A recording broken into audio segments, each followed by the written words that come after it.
महाराणा प्रताप सिंह मेवाड़ के महान शासक थे। वे केवल एक योद्धा ही नहीं बल्कि स्वाभिमान, त्याग और स्वतंत्रता के प्रतीक थे। यह घटना उस समय की है जब हल्दी घाटी के युद्ध के बाद महाराणा प्रताप को जंगलों में जीवन बिताना पड़ा।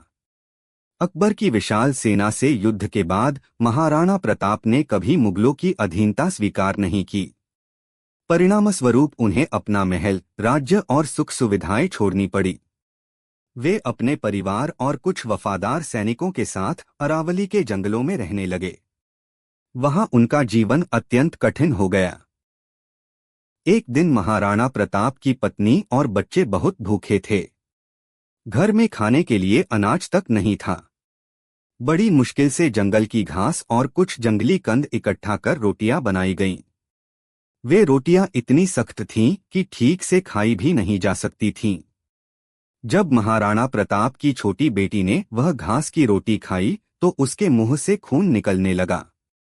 यह दृश्य देखकर महाराणा प्रताप का हृदय कांप उठा। उनकी आंखों में आंसू आ गए, लेकिन उन्होंने खुद को संभाला। उसी समय उन्होंने मन ही मन प्रण किया कि वे कभी भी अकबर के सामने सिर नहीं झुकाएंगे, चाहे उन्हें कितना भी कष्ट क्यों न सहना पड़े। इसी कठिन समय में अकबर ने महाराणा प्रताप को संदेश भिजवाया। उसने कहा कि यदि प्रताप उसकी अधीनता स्वीकार कर लें तो उन्हें मेवाड़ का राज्य, धन दौलत और सम्मान सब कुछ वापस मिल जाएगा।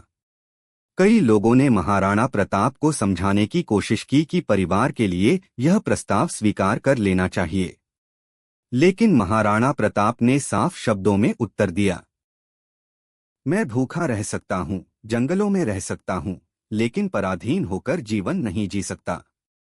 मेवाड़ की मिट्टी की आन के लिए मैं सब कुछ त्याग सकता हूँ।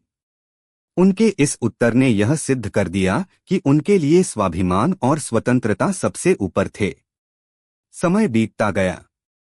महाराणा प्रताप ने धीरे धीरे अपने साहस, रणनीति और परिश्रम से मेवाड़ के कई हिस्सों को फिर से जीत लिया। उन्होंने यह दिखा दिया कि सच्ची ताकत तलवार से नहीं बल्कि आत्मसम्मान और धैर्य से आती है।